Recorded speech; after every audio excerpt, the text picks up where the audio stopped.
All right. Good morning, everyone. Welcome back.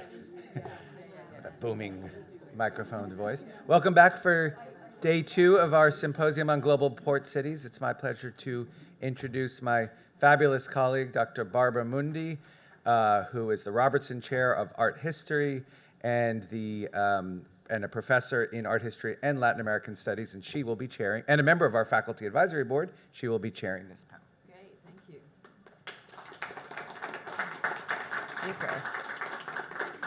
So welcome everyone to the second day of our inaugural conference on global port cities at Tulane University. This conference is really the outcome of years of collective thinking and planning centered on an attempt to bring the habits of mind and approaches that are cultivated in the humanities to the problems and the challenges that the world faces today. Yesterday, at his very perceptive keynote address, Arjun Appadurai reminded us that geography is the product of history, not the other way around. That is to say that port cities are that are the focus of this conference are not the predestined outcomes of a fortuitous conjunction of land and water. Instead, they're the product of human choices and elections over time, sometimes mistakes, which often later masked themselves as nature's work or the inevitable unfolding of progress and development. In New Orleans, you only need to walk down to the river. The great bulk of the grass-covered levee looks like a feature that the river itself has created, but this is the product of centuries of human labor, often enslaved or poorly paid, men, women, and animals, always unpaid, who were compelled, starting with orders from colonial authorities, to save the city from the river's floods. And this rhetoric of peril and salvation around the Mississippi is both heavily gendered and highly religious, but that's a topic for another day. In this morning's panel, Free Zone, Conservation, Colonial Heritage, the speakers, who I'll introduce in just a moment, take up a somewhat parallel phenomena of contemporary port cities. They look at how international organizations, perhaps colonialist in nature, UNESCO, the UN, the World Bank, have intervened in port cities across the globe to recast them as economic free zones or World Heritage sites. And our speakers, too, will be looking at the rhetorics around those interventions, be they ones of historical fidelity or economic liberation. Our first speaker today will be Keller Easterling, whose biography is also in the program that you can find on your seat. She's known for her insightful work on the forms of spatial production and for her politically and community-engaged scholarship. I think of her many books, including Medium Design of 2021, Extra Statecraft, The Power of Infrastructure Space of 2014, Subtraction of the same year, Enduring Innocence, Global Architecture and Its Political Masquerades, a title I particularly like, 2005, and Organizational Space, Landscape, Highways, and Houses in America from MIT of 1999. These are a stable archive of her contributions. But this archive doesn't quite capture all she does as a public intellectual, in public talks, and in her brilliant graphic imagination that has helped bring clarity to complex spatial problems. Professor Easterling has described using the master's tools, like cartography, to unman the master. She and her ideas are discussed and celebrated internationally. Yet a current project that she's been working on is quite local, unfolding in Albany, Georgia, Jackson, Mississippi, Lafayette, Louisiana, and Epes, Alabama, all places not too far from us here. So while I know that you're the Enid Stormdwyer Professor of Yale, Architecture at Yale, I do hope that your current work will see you back here with us in New Orleans soon. Joining her on the podium will be Aarthi Janakiraman, who has just joined us here at Tulane as the Assistant Professor of Preservation and Urbanism and is an urban planner and designer. Her work also looks at the construction of space, but does so with an emphasis on the role of heritage conservation, with particular focus on UNESCO's World Heritage program within cities of the Global South. Her scholarship is enriched by her professional experience as an architectural designer in Singapore, New York, Chennai, and now New Orleans. And if this conference were to give an award for having lived in the greatest diversity of port cities, I think you would win it. Iñaki Alday, who's the moderator, is well known to us here as the Dean of Tulane University School of Architecture and the Built Environment. After his appointment in 2018, the term built environment was added to the school's name. I suspect that had something to do, you had something to do with that. This new name reflects Iñaki's own holistic approach to his globally situated practice. In looking at the relation between cities and rivers, he seeks to set cities into new relationship with nature, and his is a fitting approach for the Anthropocene, where us human animals are a little less sure of our place in the pecking order. Among his current projects is one in the Yamuna River in the Delhi area. He will be the moderator of the discussion. Please join me in welcoming our guest, and first, Keller Easterling to the podium.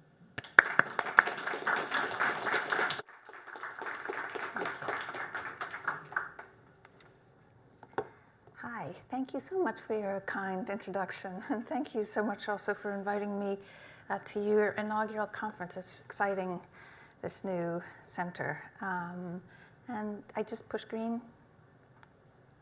Okay, good. So during a 2018 summit, Donald Trump offered, you may remember this, Kim Jong-un a movie trailer video projection of North Korea after the floodgates had been opened to the global marketplace. And the global press found these Hollywood stylings kind of inexplicable, but really Trump was only offering the common currency of global real estate and trade, just another of hundreds of similar examples produced in render farms of real estate and infrastructure kingdoms all over the world to promote this formula, the free zone, which may be the most popular and contagious spatial formula for making cities that is currently circulating around the world, although maybe most people have never heard of it. This is another of those free zone promotional videos, but they're all the same. And Trump followed it to the letter. That with all the repetition and monotony of porn, these 3-minute cliches of global urbanism usually begin from outer space as a new era is dawning, and then a zoom from the stratosphere drops down through clouds to reveal a new center of the earth, and stirring music that you might hear in a thriller over the thundering hooves of a Western accompanies this swoop through cartoons, skylines, and sunbursts, and sun flares. And as an authority independent from the domestic laws of the host country, the zone offers special deals to investment.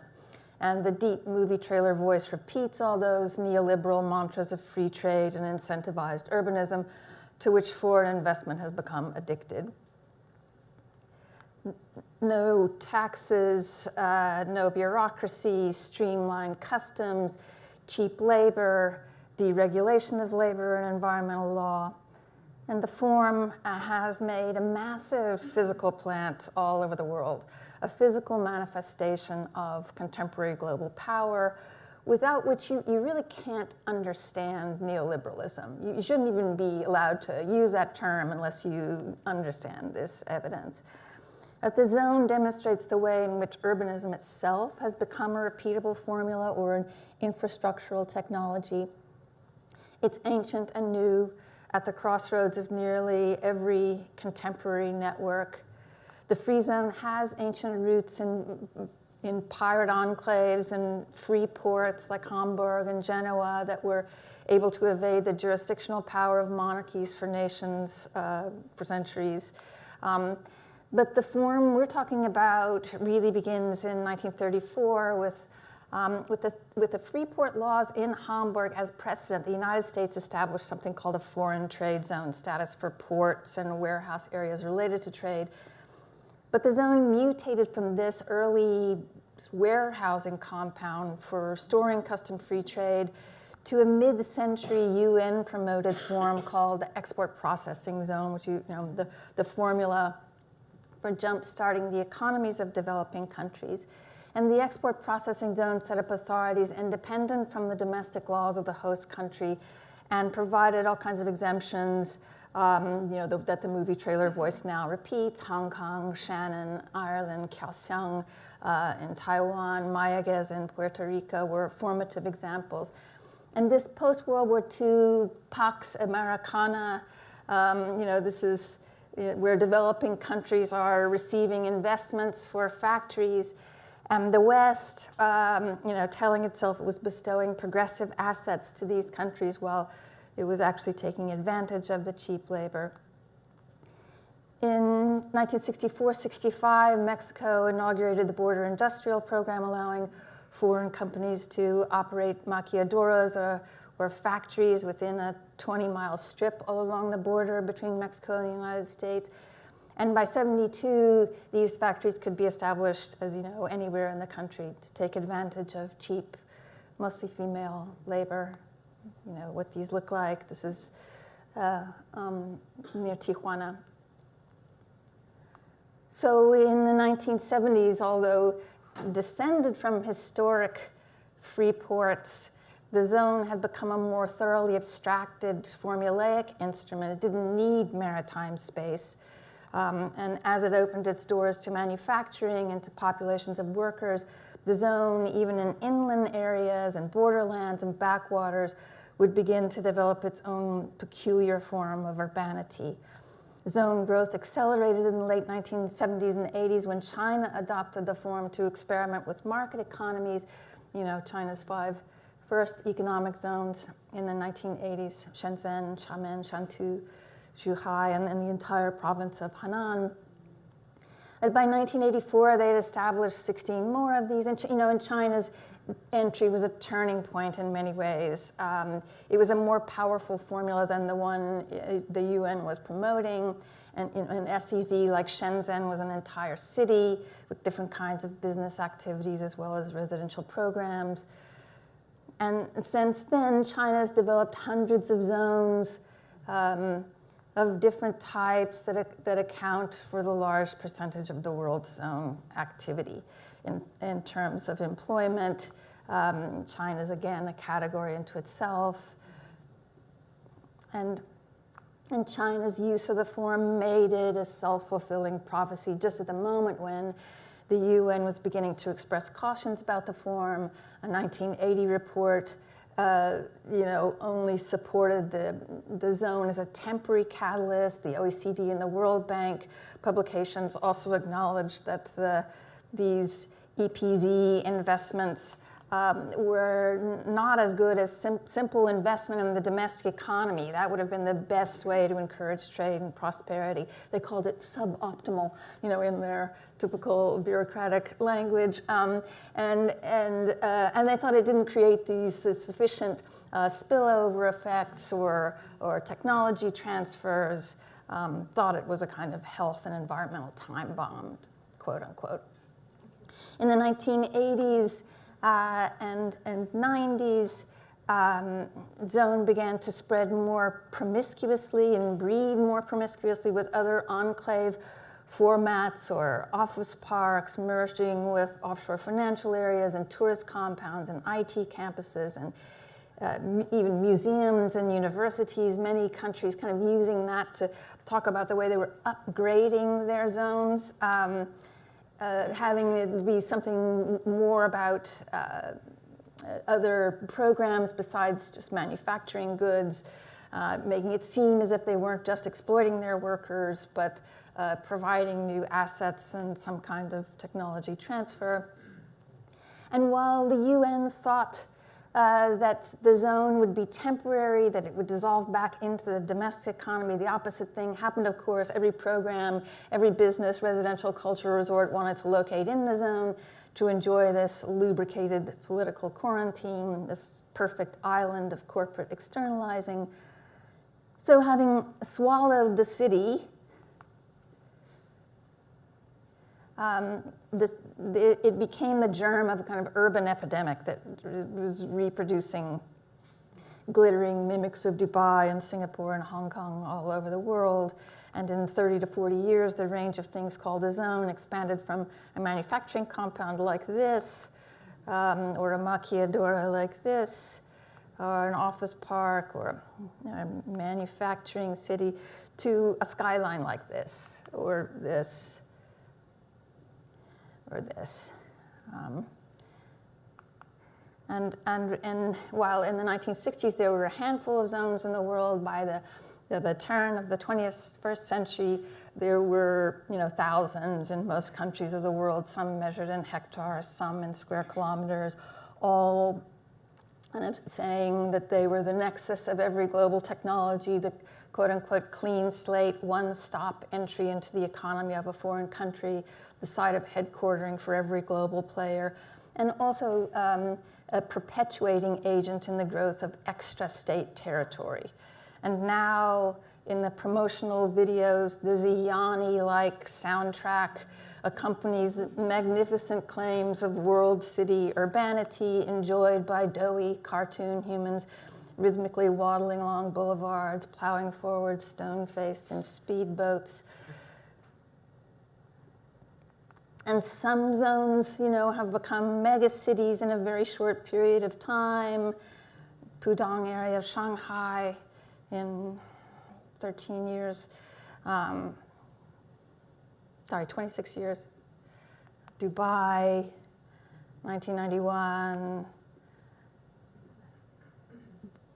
14 years later. And maybe even more than China. Dubai has used the zone to distinct advantage, as it is itself an aggregate of enclaves. This is a kind of a prehistory of where we are now. Some of them zones for every imaginable program, all of them called city, like Dubai Internet City, Dubai Healthcare City, Dubai Maritime City, so on and so on. Although then the zone likes to call itself a city, and that phenomenon seen right around the world. This is high-tech city outside of Hyderabad, but it's kind of like mattress city. It's that use of the understanding of the word, and then major cities, even national capitals, want to have their own zone doppelgangers that allow state and non-state actors to use each other as brand and proxy and camouflage. This is a new Songdo city. That's the kind of double of Seoul, and the Incheon Free Trade Zone has a canal street, a World Trade Tower called a city in a box. There are many other examples, New Cairo City, and on. Navi Mumbai.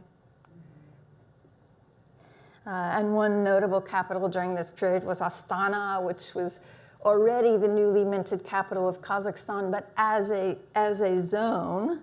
And the capital was moved from Almaty, and again now renamed Nur Sultan. 2011, 2013. This was President Nazarbayev's competition with Dubai and China. So the zone is a very vivid vessel of extra statecraft, where extra means outside of and in addition to the state, and describes not a post-national world, but a world where the nation has a new set of extra, sneakier partners, and multiple nested forms of sovereignty. Shenzhen, gone from a fishing village, as you know, to a population of over 12 million, and the sea no longer a peripheral territory of the state, now carrying most of the world's freights. The zone are massive nodes of container transshipment and logistics, everything in the world calibrated to fit this container. The box provides the critical dimensions of several transportation networks, carrying flip-flops and panties and animals and tangerines and microelectronics and wedding dresses and plastics and part of this surprisingly excessive neurotic form of logistical urbanism. Most of the ports automated with acres and acres of outdoor space in this kind of slow ballet of automated vehicles, warehouses, also automatic buildings that perform something like the motherboard of a computer. And, you know, as we said, ports can be anywhere. The one I showed you here is in Fort Worth, Texas, above Fort Worth. Skate wheels and flywheels and everything whizzing, and pallet forks and wheel conveyors and vertical carousels of stacked trays, all in that box, sorting and redistributing the contents of the box for different economies. So we're in the realm of turbocharged capital that can loosen every law associated with domestic and interdependent sovereignty to make sure that billions of goods and cheap labor can circulate freely and humans can be imported and exported like machinery. So this global infrastructure space that's perfectly streamlined the movements and billions of products and tens of millions of tourists and cheap laborers that are exempt from law and environmental regulation. But if they come to the country's shores asking for citizenship, suddenly the country, you know, is singing the national anthem with their hand over their heart and dragging out the clanking apparatus of Westphalian sovereignty. Then the nation is pure and intact, and xenophobic groups and populist groups claim that the migrant is taking their jobs. And located in a place where there is an evacuation of labor and environmental law, the zones, factories, and worker dormitories are hidden, just legally stabilized sites of labor abuse outside of any clear jurisdiction. Workers always on the losing end of these calculations, and it becomes further complicated, further complicating the issues of sovereignty and jurisdiction. These special zones are also now trading with each other. And in cross-national political organizations that thrive on yet more exemptions, circulating shoes and clothing in these waters to take advantage of quotas and avoid labor restrictions, finding favorable logistics. So there are no global compacts to regulate labor, only loose self-auditing management standards and watchdog groups funded by the very companies that contract for their services. So these are some of the badges of these self-certifying organizations and their seals of approval superimposed over the Rana Plaza disaster and the Dhaka export processing zone, one of the cheapest places to get anything made. But the zone promotional videos still pan across this gray black of house to a synthesized version of What a Feeling from Flashdance. And it's as if the zone has emerged from this 30-year growth spurt as a strange form of intentional community with color-D fountains and faith in golf. And it's a place where everyone is speaking a quality, Esperanto of quality management ease. There are fantasy resorts and palaces where petrodollars can get away to relax. And in the zone, any inconvenient people or political actions can just be expelled. Any information about human rights or environment can be overlooked. The zone demonstrates a dominant cultural tendency to form closed loops and only circulate compatible information. And when it can't abide by any contradiction, to lash out with a binary fight against any challenger like the worker. And this supposed tool of economic and logistical rationalization is a perfect crucible of irrationality. Now egged on by global consultancies, the zone is often bathed in redemptive rhetoric and treated as the necessary signal for entry into the global marketplace. So the next poorest country wants its mirror-tiled skyline at any cost. And the promotional videos become more and more delirious and unhinged as the zone becomes more and more contagious. I'll play you this one. I think if I push it, will it go? Let's see. Nope. How do I make it go? Oh, I know, here. Nothing is as rare and desirable as diamonds. Diamond Palace attracts magically, fascinates inside and out with its scintillating architecture. The inner design of the palace transforms the image and emotion of the diamond onto the visitor, letting them become a part of the myth of the diamond. Anyway, you get the idea. Here's another one. I can't resist playing you this one. Nothing is as rare and desirable as diamonds. Diamond Palace attracts magically, fascinates inside and out with its scintillating... The German philosopher Hegel once said, Oh, the sorry. breeze from the ocean is the call for trading. I had too many buttons to push. Similarly, the breeze blowing over Lecky Free Trade Zone is sending you a warm and faithful invitation for investment and trading. Please accept this warm invitation and call. Go to Lecky for investment. Go to Lecky for development. Let us join hands in cooperation to create a beautiful tomorrow. I just thought you might like the Hegel reference. But anyway, then if you, and then you also see these long corridors of zones like this has become naturalized. I'm telling you this kind of prehistory. You all know where you are now. The Delhi-Mumbai Industrial Corridor, zones for art as in Geneva. Now maybe sometimes the fad is over for shapes like diamonds and pearls and dolphins, birds and things. But now there is, Mohammed bin Salman's bizarre promotional videos filled with soft focus clip art for sort of not your father's free zone called Neom or The Line.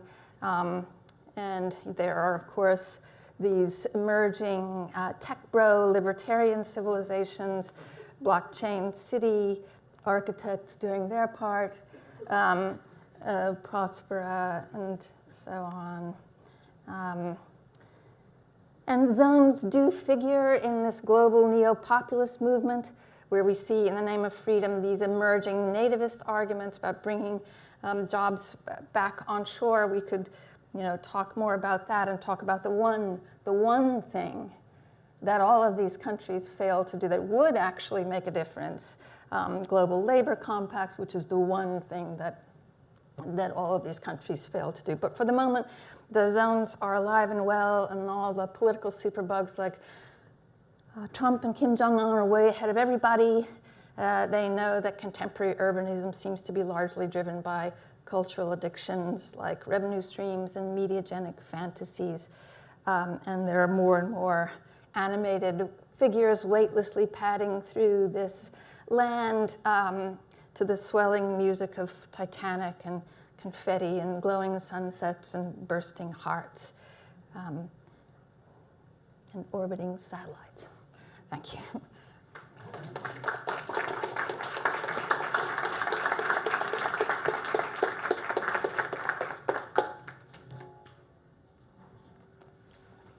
Oh, sorry. Thank you.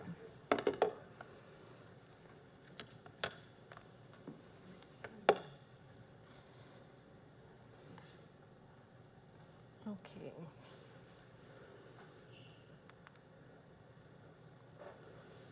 Is that a trick for me to bring up my slides? Okay.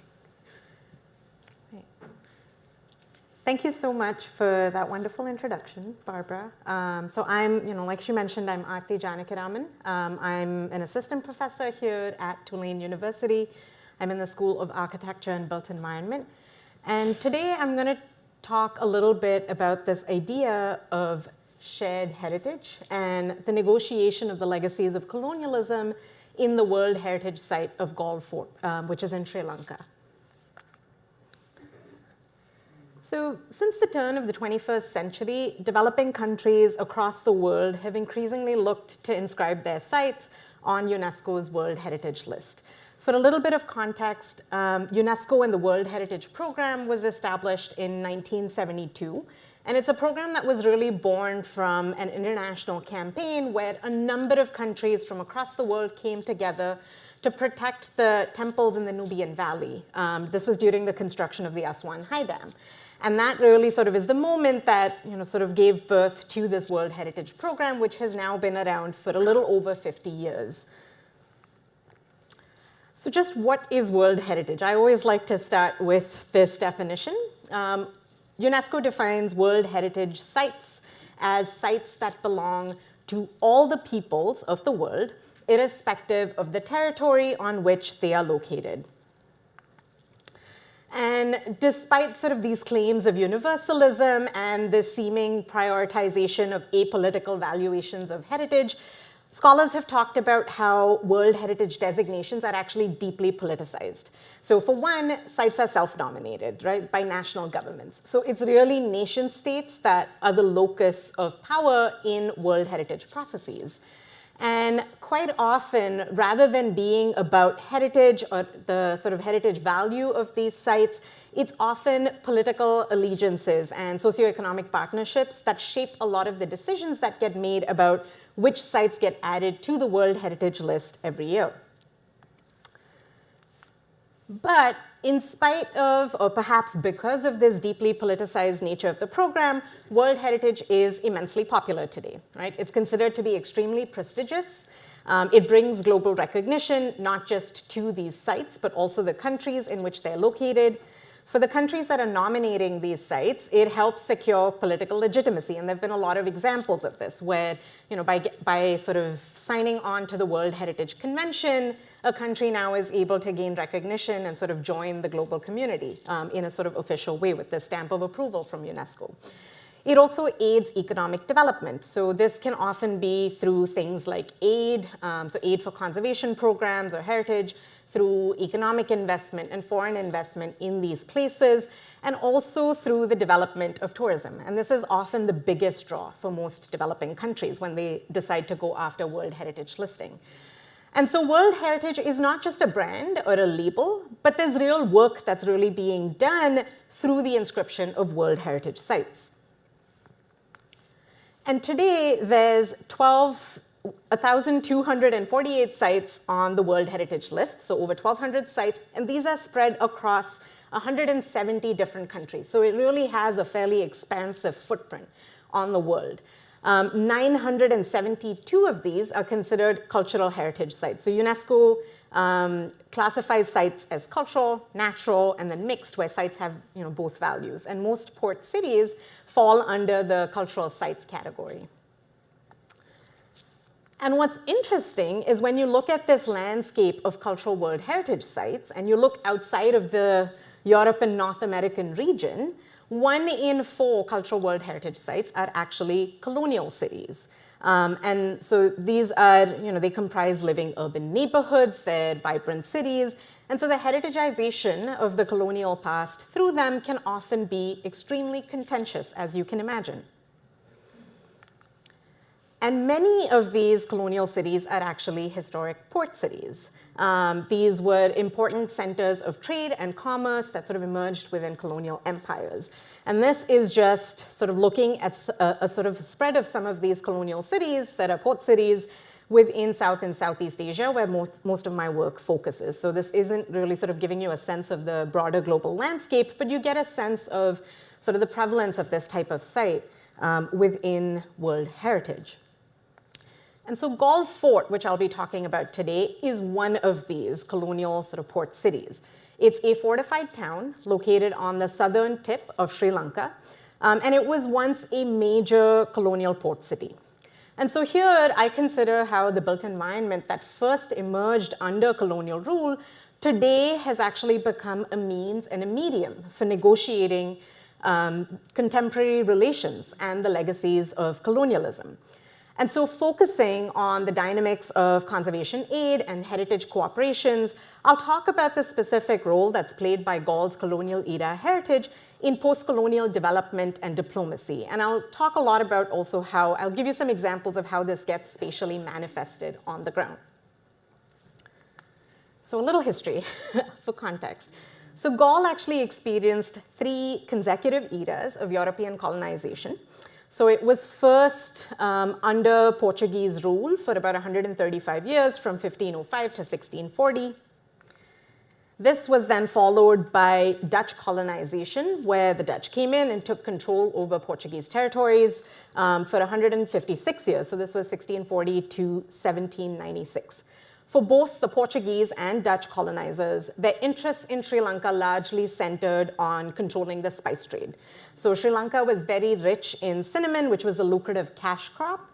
And Gaul was also very strategically located along the main sea routes. It also had a natural harbor, and this is what made it an important port for both the Portuguese and Dutch colonizers. Enter the British. So we now have a third era of colonization where Sri Lanka was under British colonial rule for about 152 years. So the British come in 1796, taking over these territories and remain in Sri Lanka up until its independence in 1948. So for the British, Sri Lanka really represented a new plantation colony in this region. At the time, it was one of the main producers of coffee and also produced tea and rubber, which was valuable at this point. And during this period, Gaul really remained an important port, but it started to become secondary to Colombo. So the British really put their energies into developing Colombo as a major port in Sri Lanka at this time.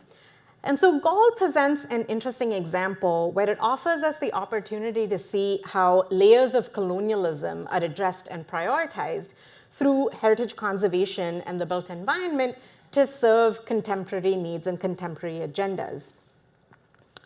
So Gaul Fort was designated a World Heritage Site in 1988. And I should say that this is a designation that's happening in the midst of a civil war. So Sri Lanka had a 25-year civil war that started in 1983, went on up until 2009. And this is really sort of the context in which this World Heritage designation, along with most of Sri Lanka's other World Heritage sites, were being nominated. And so when you look at the World Heritage justification for Gaul Fort, you see a sort of neutralization of the colonial past, where here it's simply being described as an interaction of two cultures. So you have an interaction of European architecture and South Asian traditions over several centuries.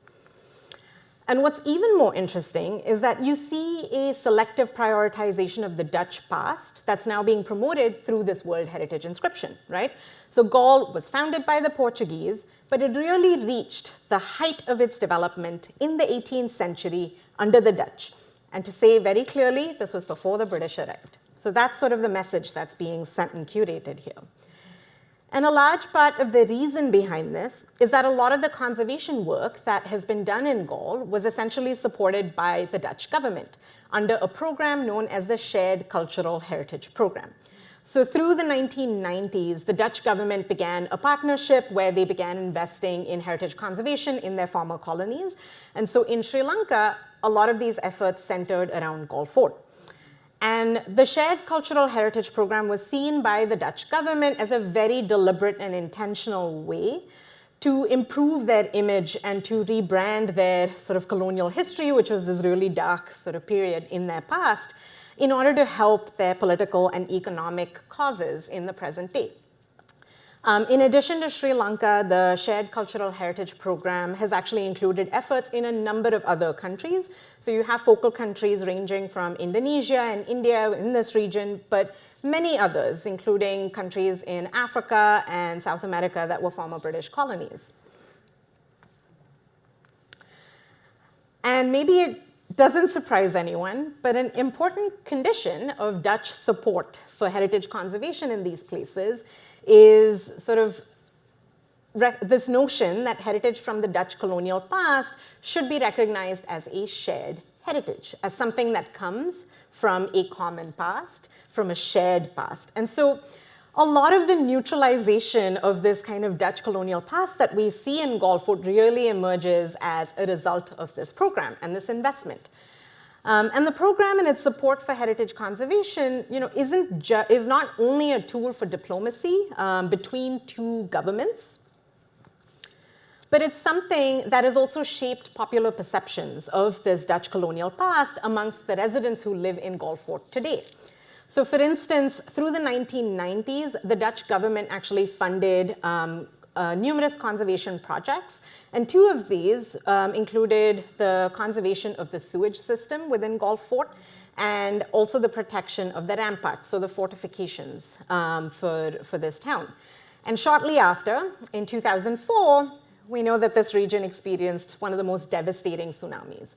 The 2000 tsunami, however, in the 2004 tsunami, Gulfport actually experienced very little flooding and very little damage. But the rest of the coastline in Sri Lanka at this time was completely devastated. And so a lot of the residents that I spoke with talked about how they felt so grateful to the Dutch for their foresight in designing this fort, in designing these walls, these ramparts, and this ingenious sewage system. But it wasn't just that, right? They had also come in very recent sort of memory to restore these ramparts and this sewage system that kept this community safe during the 2004 tsunami. And I should also say that the positive perception of Dutch colonization or of this period by residents in Gulfport is really sort of further amplified by another conservation project. So the Dutch actually funded the conservation of 55 private homes within Gulfport through the early 2000s. And so these homes actually now all feature plaques on their facade. So you sort of see there's a Dutch flag, and it sort of credits the Dutch government for helping support this conservation under the sort of shared cooperation, this cooperative program that they run. So there's no forgetting that the Dutch were here and they helped us sort of protect these homes and sort of protect this heritage. And you also see the impacts of this heritage partnership on the ground, where there is a very sort of deliberate selective prioritization of the Dutch past.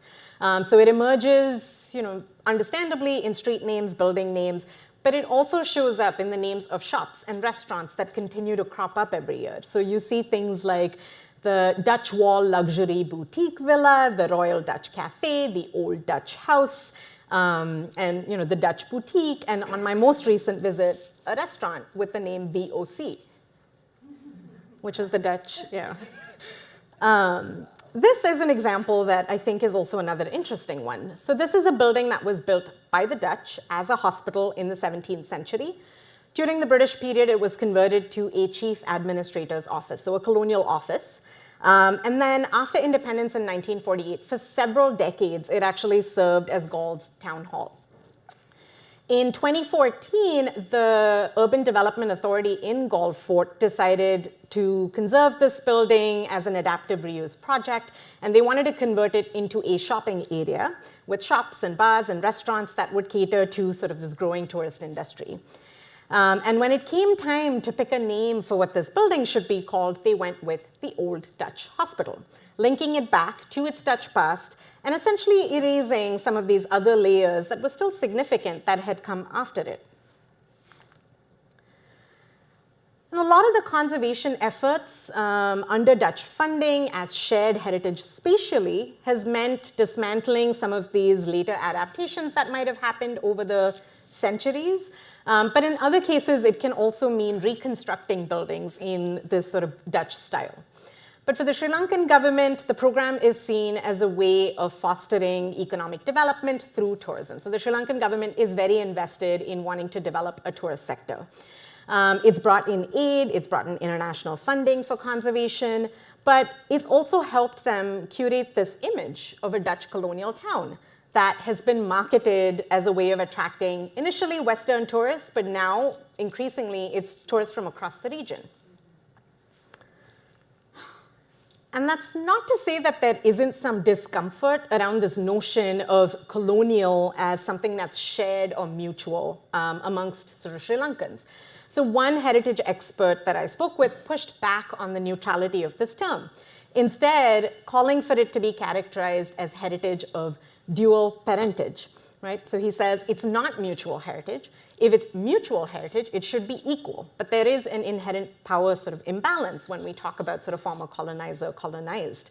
And so for this expert, being shared heritage should then demand more of a responsibility and a monetary commitment from the Dutch in the form of alimony. So if you have sort of parents that split, that's kind of the parallel, the analogy that this expert was drawing. So today, a lot of these conservation efforts under the Shared Cultural Heritage Program, along with its World Heritage listing, have led to some very problematic impacts on the ground that aren't unique to Gulf Fort. We see some of these things playing out in similar ways in other places as well.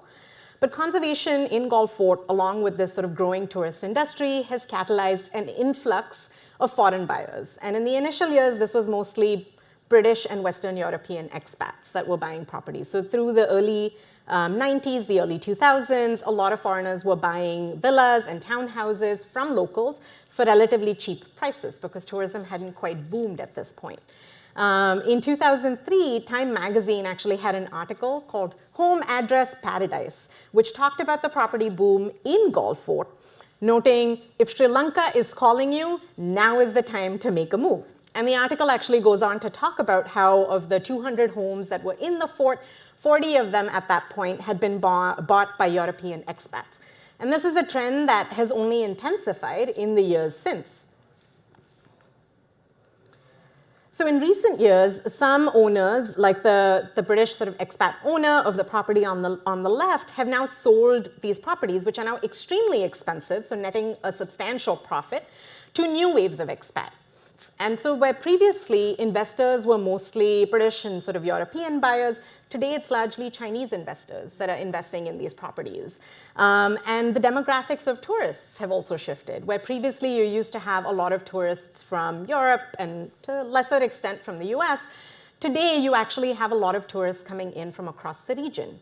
And interestingly, as this sign over here might suggest, Sri Lanka has actually seen an influx of visitors, not quite tourists, but sort of long-term visitors who have come in from Russia and Ukraine when the conflict broke out there. I think in 2022, Al Jazeera reported that there were 5,000 Ukrainians and like 15,000 Russians who were fleeing the conflict and essentially staying, maybe not all in Gulf Fort, but in Sri Lanka. And as sort of tourism has grown, as foreign investment has crept up, real estate values have gone up. And as more and more foreigners have flooded in to buy properties in the fort, it's resulted in a kind of neocolonialism. Many local longtime residents have become victims of land fraud because they don't have proper deeds for their inherited colonial era homes. These have been handed down from generation to the next, and so they don't always have the proper documentation for them. And so often they've lost out on their properties to these buyers, often foreign investors, who are able to shell out a lot of money for them.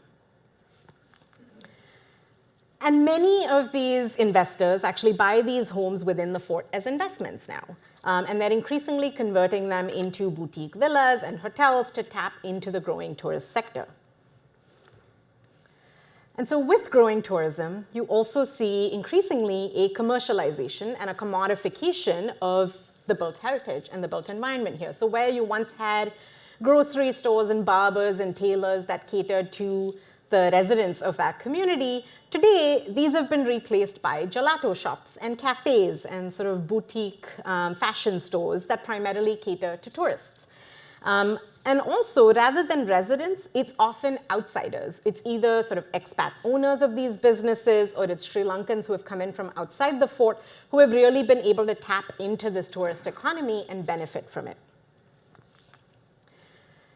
And with sort of growing tourism, you have tourism-led gentrification, which has displaced a lot of the original communities living within the fort. So they've now started moving outside the fort to more affordable areas and to other parts of Sri Lanka as well. And for the few members of this community that still remain, touristification of this heritage comes with real hardships. It comes with these intrusions and difficulties in their everyday lives. And here I am, part of the problem, taking a picture of this person's home where they're very clearly trying to say that this is a residential area. This is not a place for Instagram photo shoots. And heritage conservation has also largely catered to expats and to tourists. So Galle Fort has a resident Tamil Muslim population, and they have been marginalized through preservation practices that make this residential heritage now very hard for them to live in. So for instance, this is an example where these walls and fences were added enclosing these verandas, and they're not original, they're adaptations that were added over time. And they were removed as part of heritage conservation efforts in the fort. But the fort is also home to street dogs, which are considered unclean in Islam. And so removing these barriers basically prioritizes the tourist gaze over the needs of the local Tamil Muslim population that actually lives here. And so through this emphasis on heritage conservation, Galle Fort in some ways has become a barometer of contemporary relations between Sri Lanka and the Netherlands, but other sort of versions of it as well have sort of emerged, right? So this is really a place where colonial pasts were negotiated and reframed through the 90s, through the 2000s, and sort of continuing on to the present day. And the World Heritage Committee actually explicitly encourages sustaining this relationship between former colonizer and former colonized, which it sees as integral to successful heritage conservation of this World Heritage Site. So they're buying into this notion of shared heritage. And so, in more recent years, Galle Fort and its built heritage are also increasingly being shaped by new geopolitical alliances and new actors that have entered into sort of the picture. So not only do you have new waves of expat buyers and foreign investment, you also have shifting geographies of aid. And this, I think, is starting to venture into Keller's talk on free zones and infrastructure development. So since 2007, 2008, the Sri Lankan government has actually been very keen and has tried to launch on numerous occasions plans to develop Galle's port. And this is sort of very, there's a desire to create a state-of-the-art tourist port, to create a cruise terminal, to bring in sort of more tourists to Galle and to Sri Lanka. And UNESCO has repeatedly objected to this because the harbor is considered to be an integral aspect of the World Heritage Site, and these development plans were sort of seen as detracting from that. But in 2022, and this is a conversation that has been ongoing, the Sri Lankan Ports Authority announced the development of Galle's port with this sort of state-of-the-art tourist hub, as a state-of-the-art tourist hub with this cruise terminal. And China Harbour Engineering Company actually bid on this project. So China Harbour Engineering Company has interesting ties to Sri Lanka. So they recently developed the Hambantota International Port, which is just 120 kilometers along the coast away from Galle Fort. And very famously, Sri Lanka took loans from China to build this port. China owned a stake of this port. And when Sri Lanka defaulted on this loan, China essentially took control of the Hambantota International Port. And so this is something that, coming on the heels of this new Galle's new sort of proposed port has sparked a lot of fears.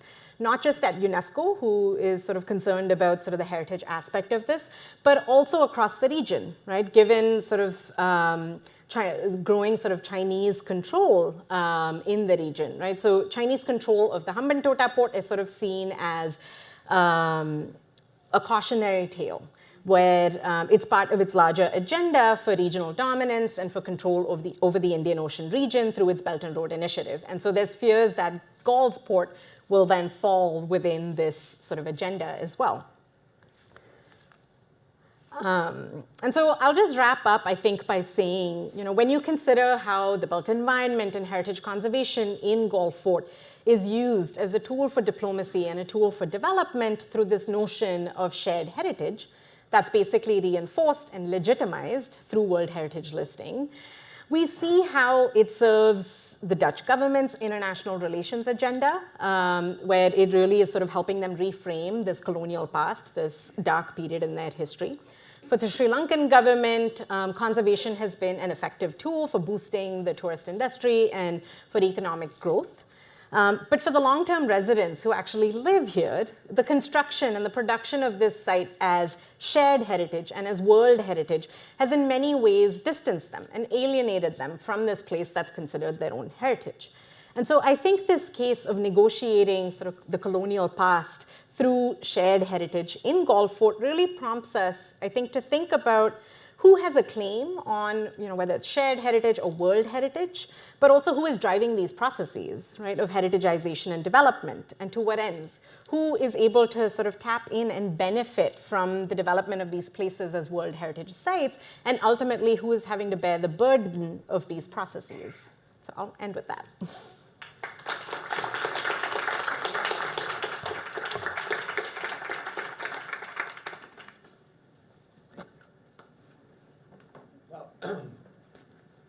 Keller, Aarthi, do you want to come here?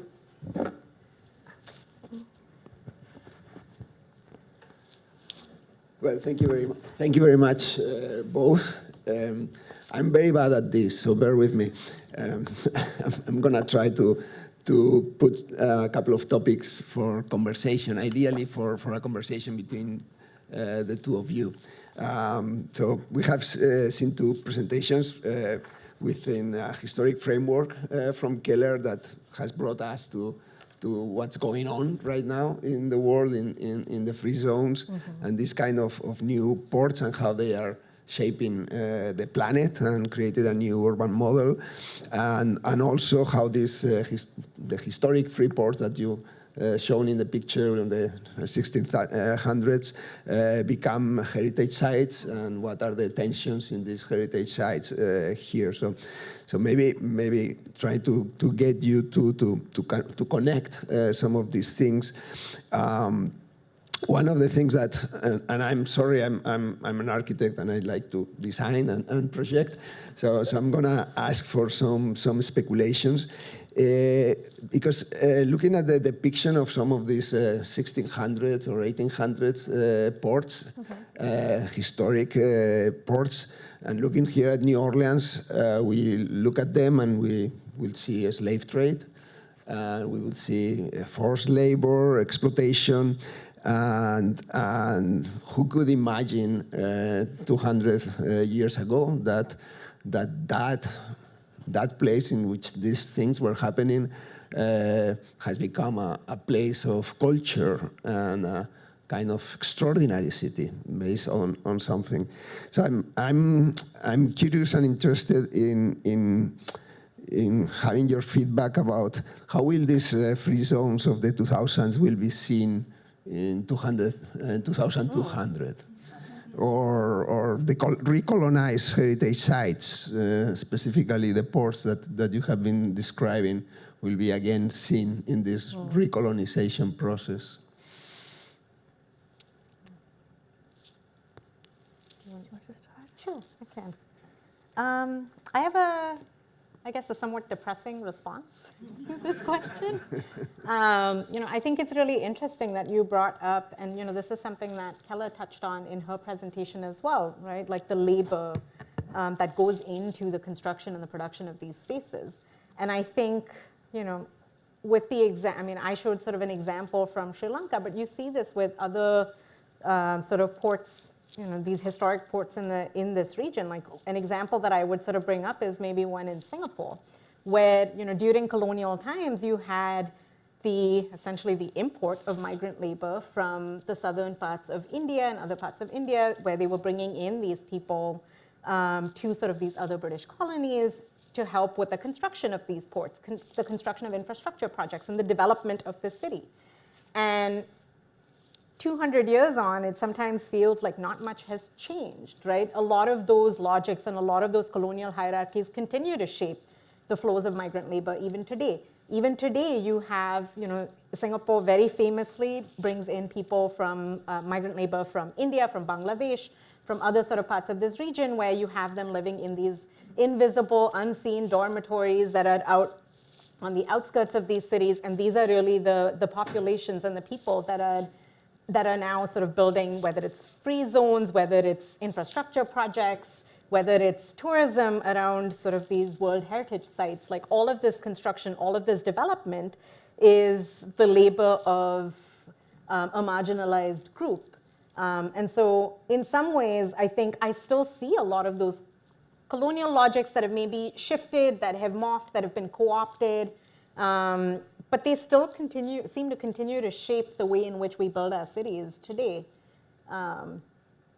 So I don't know, I think 200 years on, looking back, I could imagine, people talking about this the way we talk about, sort of the legacies of British colonialism and Dutch colonialism. I see a lot of those same sort of discussions around power and imbalance and agency and marginalization still relevant today. Yeah, I don't know. Well, I mean, the work that I shared with you all today is work that I did quite a while ago. And so what's urgent to me now, and I wasn't sure whether to sort of tack it on at the end, but I figured it would come up in our conversations, and your question is helpful. What's urgent to me now and what's urgent in discussions with students is trying to get a clear picture of the South-South cooperation that existed before that neoliberal turn, and exactly the mechanism by which it happened, and the way in which the G77 got close to turning over the G7, the G7, still too entrenched, still too good at tilting playing fields in their favor. And, with the free zone moment, called in their debt. So the free zone, I didn't talk enough about it, but the free zone together with the debt that was owed by former colonies newly after a wave of independence, that was the mechanism of further tilting the playing field, the already tilted playing fields in favor of the global north. But what I want my students to know now is the history of that moment where the G77 got close and where South-South cooperation was a real possibility, and where the kind of world-making activism that Adam Getachew writes about so eloquently, and that Olufemi Otaiwo also talks about as a way to think about reparations and climate change and everything else, to think of that South-South cooperation as a way of thinking now in a planetary way. So it's the cusp of the change that created this World Heritage, like let's get comfortable with the colonizers again.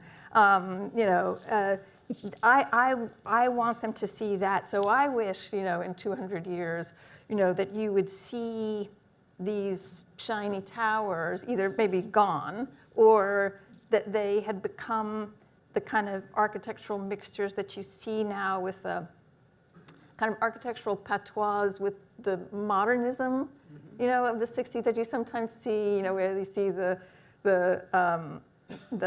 modern buildings of that moment of South-South optimism, where there were new university buildings being built and other things, and now they have a kind of really nice, they have a really nice mixture. They have a nice kind of. That's what I wish you would see, after another wave of rebellion. Yeah, no, well, because I'm an architect, I'm an optimist by nature, so, I'm curious, and maybe this is not the thing, but I'm curious to see what is the positive that is being produced, no? Because actually, sometimes we outsource the colonialism and exploitation, and when we go through an airport, I personally, I'm very aware that I'm exploiting a number of people who are completely invisible, doing the cleaning, and they are not existing, putting enormous pieces of luggage in a conveyor belt and breaking their bag, and we are just discussing about 2 pounds more or less in the luggage. So I know we are in a big conflict with that, and I should go to that, but I can't resist a quick conversation about one of the things that I have learned over the years, and in these colonial societies and post-colonial societies, it's about the rupture or the breakage of the sense of the commons. That again is something that that we can see in these post-colonial societies in New Delhi, one of the most expensive real estates in the world and one of the most trashed commons in infrastructures, public space, etc. With privatization, and I guess what's going on that I know less in these new cities that are very much driven by a neoliberal model that is exclusivist, and it's not creating public space that is inclusive. No, there's labors that live outside of these enclaves. No, so the sense that the commons, and linking this to the current problem of the commons here in this country, no? Because we have a real problem of the commons, not only public space, infrastructures, health system, education system, etc. So what's your take on what's going on with the commons?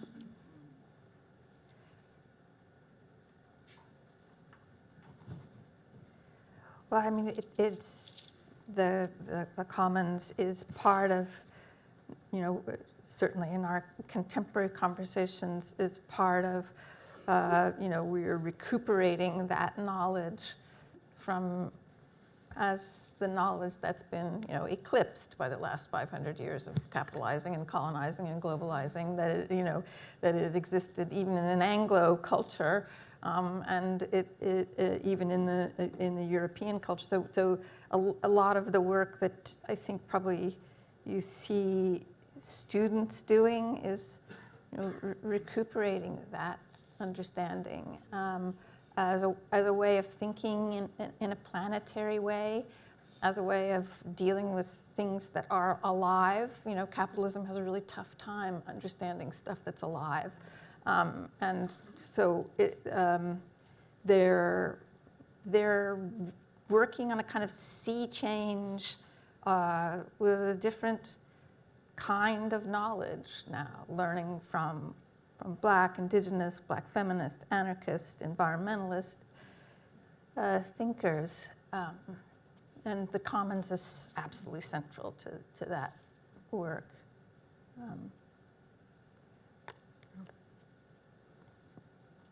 I'll say too, I'm sorry, go ahead. No, go ahead. I should go ahead. Okay. I think, along sort of similar lines and thinking about this in the context of World Heritage, I think like the very notion of World Heritage is very linked to this idea of a sort of commons for the global community. And I think, even though in what I talked a lot about some of the ways in which this hits the ground in less than ideal ways, I do still think that there's value in aspiring to this. I think the sort of ideals behind wanting to protect something for people from communities across the world and not just for these places that they're located, there's a lot of value in that. And I think that's sort of an aspiration that's something that's worthy of aspiring to. But I also think that there's, with the kinds of threats that we're talking about today, these are also the global issues. When we talk about climate change, that's something that everybody everywhere has to do their part. And so I think there's a real opportunity to use, even if we sort of stick with thinking about port cities, there's a number of World Heritage sites that are port cities. And so what better way to try and sort of learn lessons from each other and, I think there's an opportunity here to tackle this problem at a global scale through sort of this connective tissue that maybe binds all of these various places together. And so as problematic as some of these, some of the examples that I shared might be, I think there are ways for us to still to think about how we might address them, rather than sort of washing our hands of this program, saying that it doesn't, it's not working or that it's not quite doing what it set out to do. I think there is a real opportunity here to sort of think about, in a planetary way, as Keller said, how we might address these shared problems that, as a global community, we all sort of are invested in. Thank you. Yeah. Barbara? Sure. And then we'll go to the audience. So, is this? Oh, it is on. Okay. So I was really struck when Keller was talking about the use and the misuse of the term city and the kind of nostalgic apparatus that is brought into play in the new kinds of cities that are being constructed. But a city also has, you know, a deep connection with civitas, citizenship. So there is embedded in it a form of community that is implicit. And I'm wondering if you actually think that despite all of the abuses and misuses that the concept of city has been put to, is there a germ of possibility in a city as we use it to kind of mobilize for the future? I mean, I guess I think it is whatever the city is, the interplay and complexity that is suggested by that, not the kind of mattress city version of city, but that is everything, you know, for.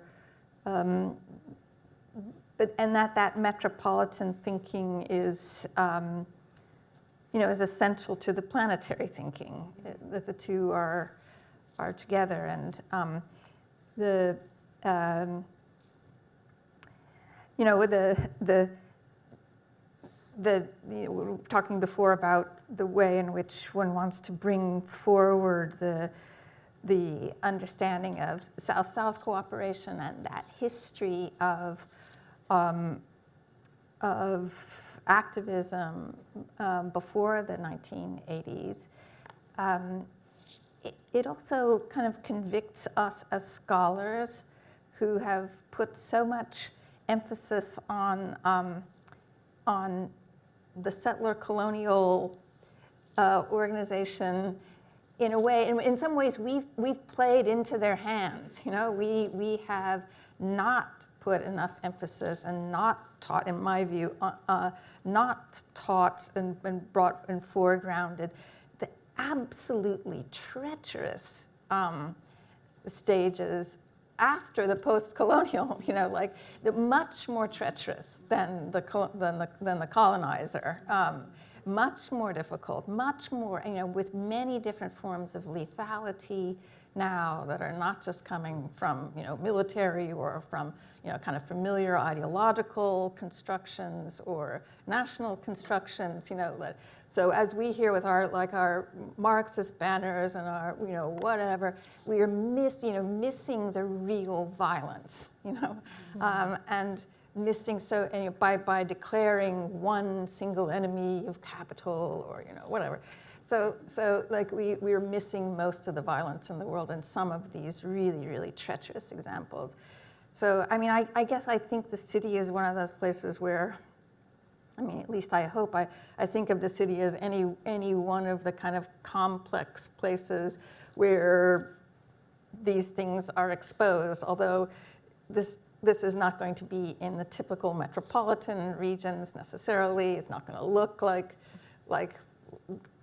the fake city skyline that is being made here. It's going to be in backwaters. It's going to be in any place where there's a kind of resistance. It's going to be in the streets. It's going to be in those places where Black and brown people are still the same people who were colonized, are the ones who are also going to be on the losing end of climate issues. So it's in shallow floodplains where you're going to find the resistance and the pushback, and, you know, or it's in burning forests or, you know, whatever. That's where I'm looking. So I'm not, I mean, the idea of city as the place of, you know, agonism, yes, but I don't think it has that same sight that we.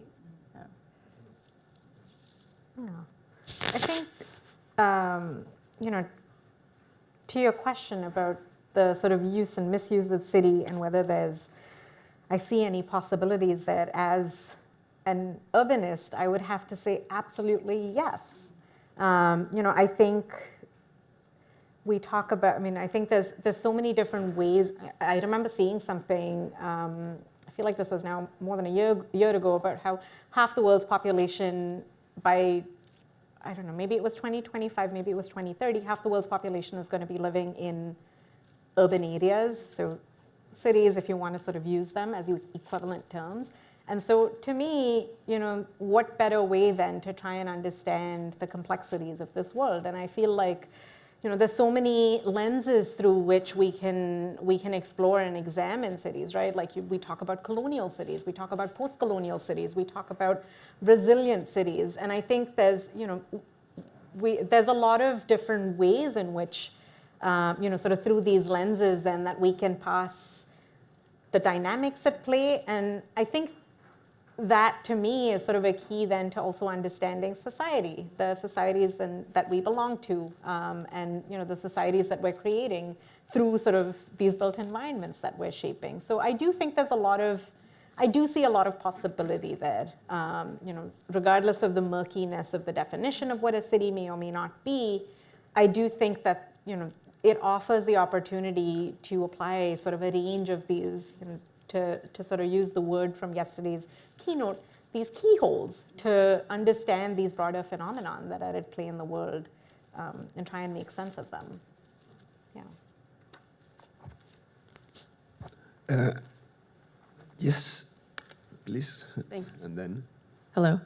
I have a question for each speaker. So for Aarthi, I was wondering, I wouldn't ask this, but you did have a teaser about it, about the Colombo project, the new ports, the kind of landfill, because you have this, heritage site, and you have a kind of empty space that, I don't know the legality of it, but a free zone, some sort of economic something. And then I'm thinking about Anoma Pyrrhus's work on kind of protest and the visibility of protest movements and the use of actually colonial era buildings as a sort of visibility mechanism, but butted up against that kind of new free zone that's still basically empty.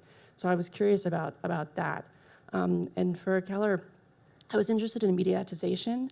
I'm thinking about Beatrice, mediatization.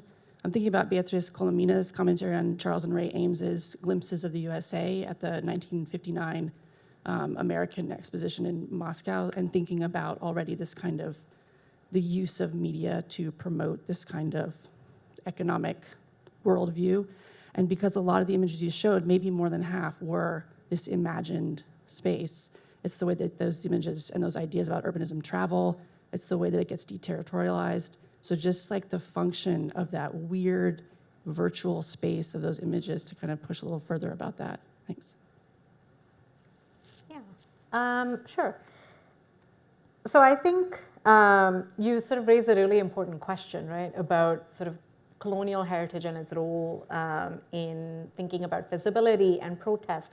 And the example that actually comes to mind is, for me, is the case of Malaysia. Very different than Sri Lanka, very different demographic context.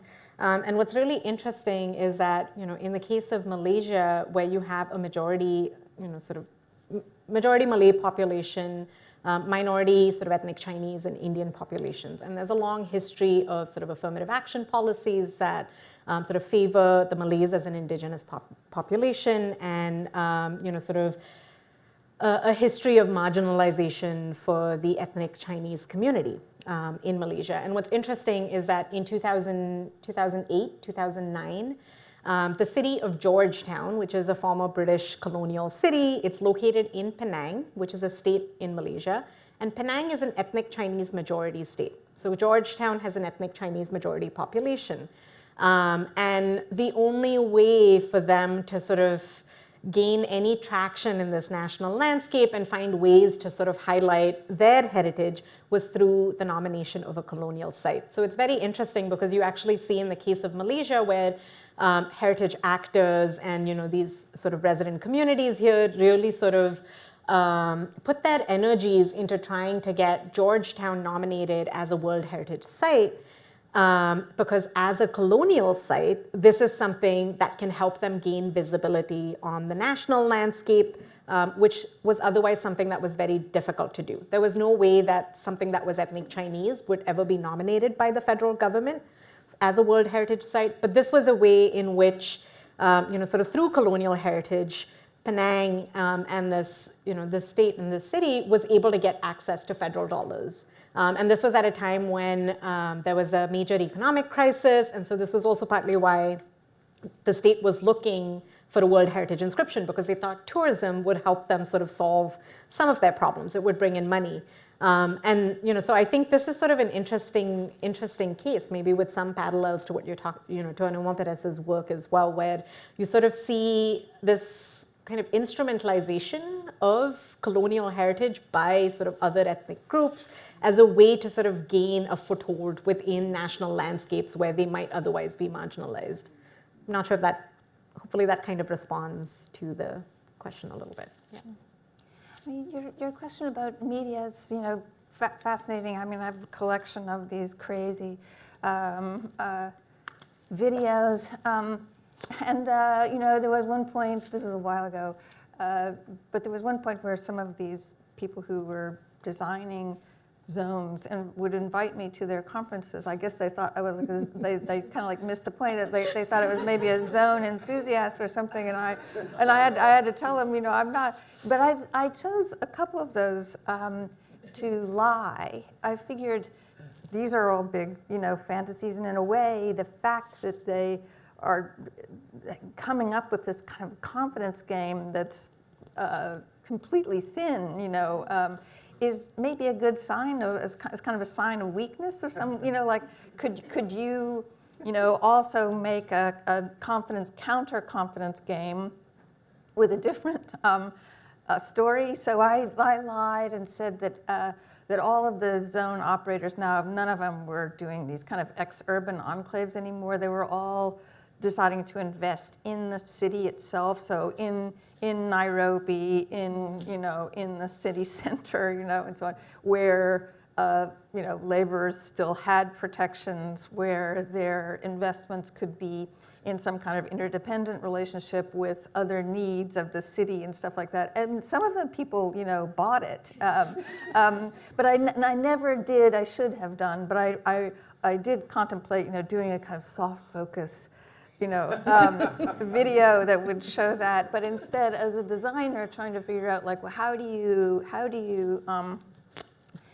get designers to think about what that would look like if it's not just kind of like master planning, phase 1, phase 2, that kind of, let's get the control the world with geometry on a piece of paper, kind of urban planning, but some other kind of seeing some kind of interdependent interplay that could get going inside Nairobi with a certain kind of investment.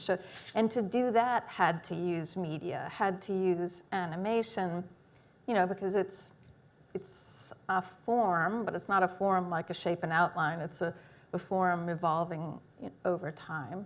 So there's lots of different ways, I guess, of engaging the cultural imagination with it. Yeah, I have a question. Over the past 30 years or so, Over the past 30 years or so, urban universities have become aggressively invested in establishing zones, innovation districts, innovation hubs. Undoubtedly, these spaces do a lot of good, but they also lead to gentrification, lack of affordable housing. Do you have any thoughts about universities and how they're contributing to or ameliorating the problems you're discussing?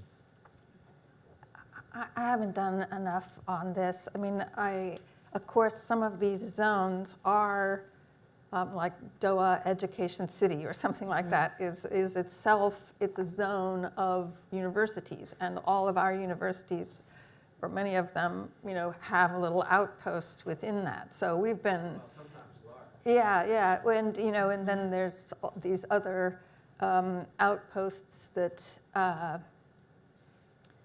our universities have in countries where there are also questionable human rights. And I mean, this is, these are nasty corporations. You know, there's no question about it. At least mine, the one I'm part of, I'll say. Oh, nasty corporation. Like, I don't mind saying it. It's a bad. You know, they're. And then locally, I don't know enough about. I know probably much less than you do about how some of these zones are operating. You know, locally in their cities, but. There's another way.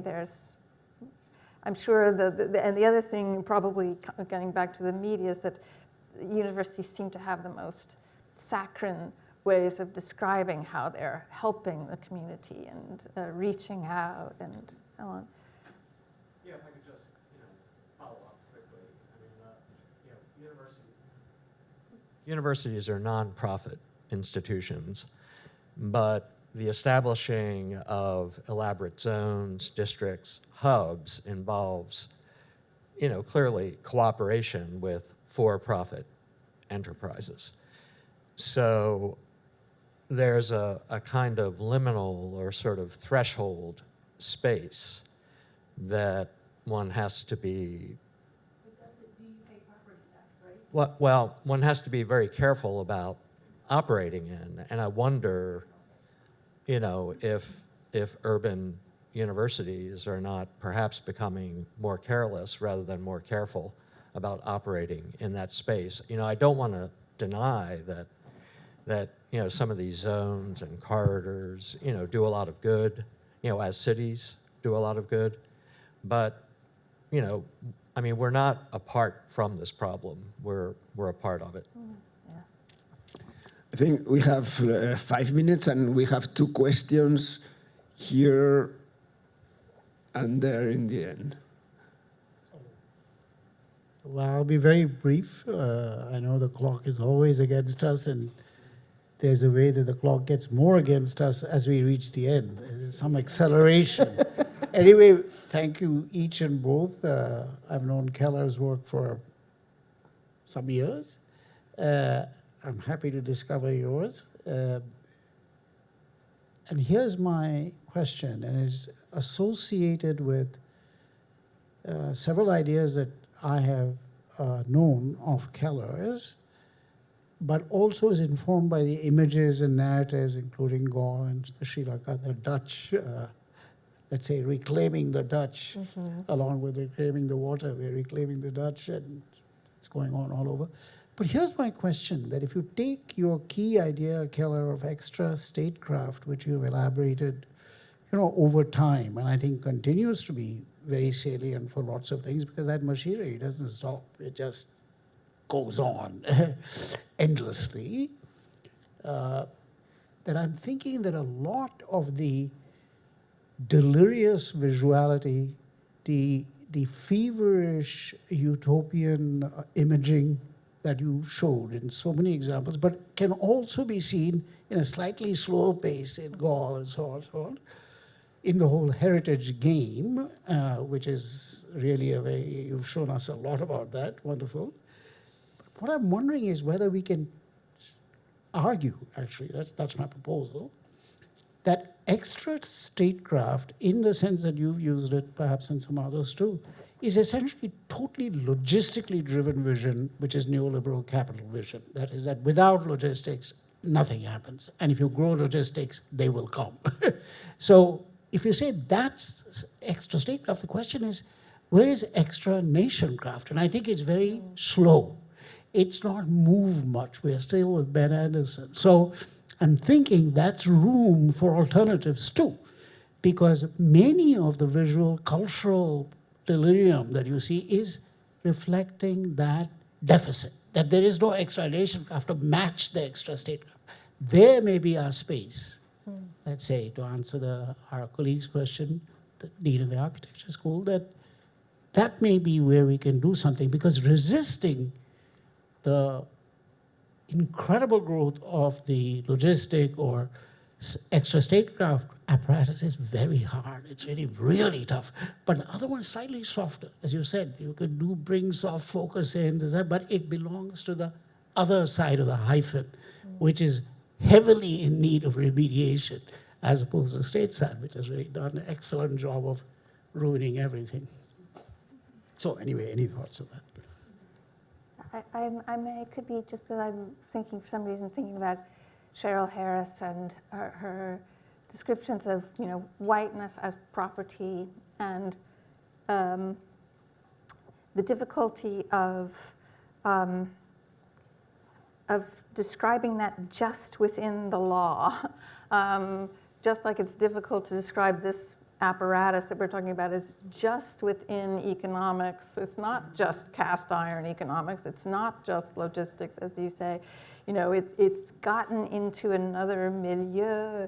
It's mixed with those old desires of whiteness that are Cheryl Harris was struggling to describe something that had gotten into milieu, that had gotten into something else that is part of a whole set of other evils. And that's why before, when I was saying we are not helping when we are declaring singular evils and singular solutions and so on, because there's a creep into and a whole kaleidoscopic spectrum of evils and forms of violence that, yes, are more terrifying. At the same time, the spectrum of places where we can work is broader than just saying, oh, we're going to be against capitalism. That doesn't give you, it's weak. The singular solution, the singular evil. So being aware of the kaleidoscope of dangers and forms of lethality. One primary one of which includes whiteness and its seep into everything, gives me more of a foothold, and it's what we, when we were talking about resistance, that's more what we're discussing. So I appreciate your comment.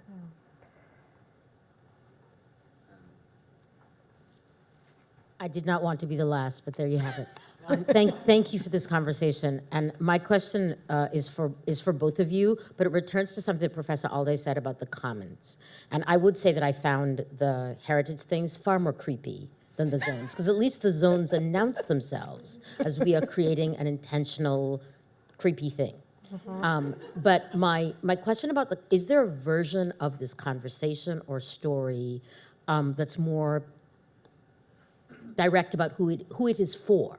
Because there is there are what is happening, for example, for those of us who are local. New Orleans has made a very rigorous attempt to whiten and depopulate of poorer people and people of color culturally valuable historic sites. The whitening of the quarter, the whitening of Uptown, and the presumption that, to return to Professor Mundy's comments, the naturalizing of something that's been deliberate and naked.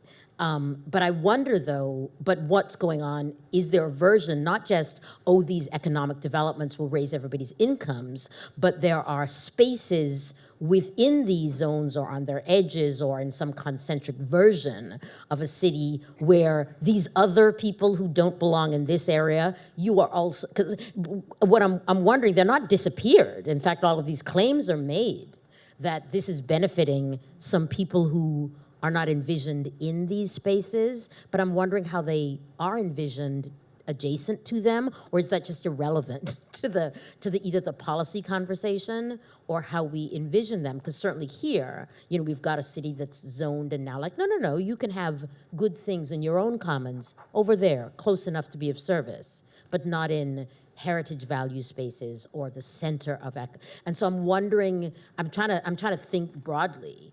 I don't favor a segregated commons, but I do think that is one of the things that's underlying some of this.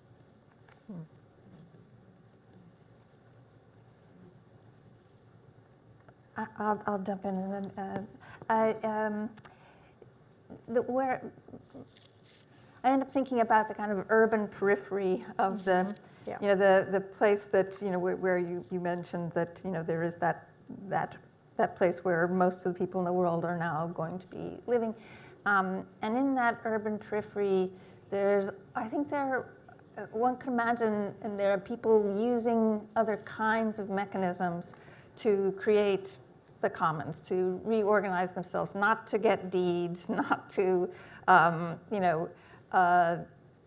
place the area where they are within the capitalist system, but where they will more likely be disenfranchised more quickly.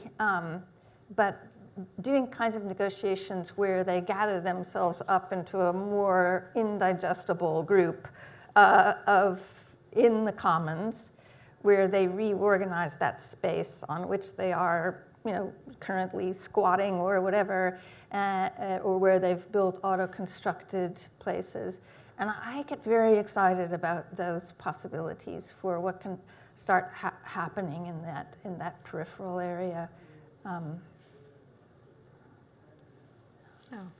I think, in hearing you sort of articulate your question, the thing that really sort of comes to mind is this notion that, when we talk about zones and we talk about World Heritage sites, we essentially, this is something that's very spatial, right? In drawing this boundary, we're essentially choosing to include some things, but also include some people, and in that process, exclude others.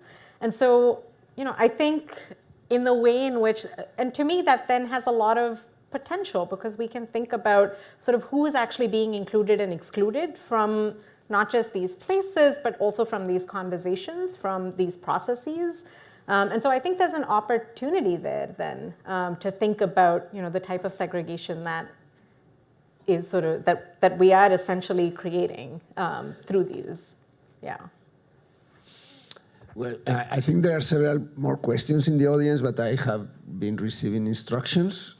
So with this, I think we'll thank you very much, Keller. Thank you very much, Aarthi. This has been a fantastic start of the morning, and we'll take a break now and keep conversation.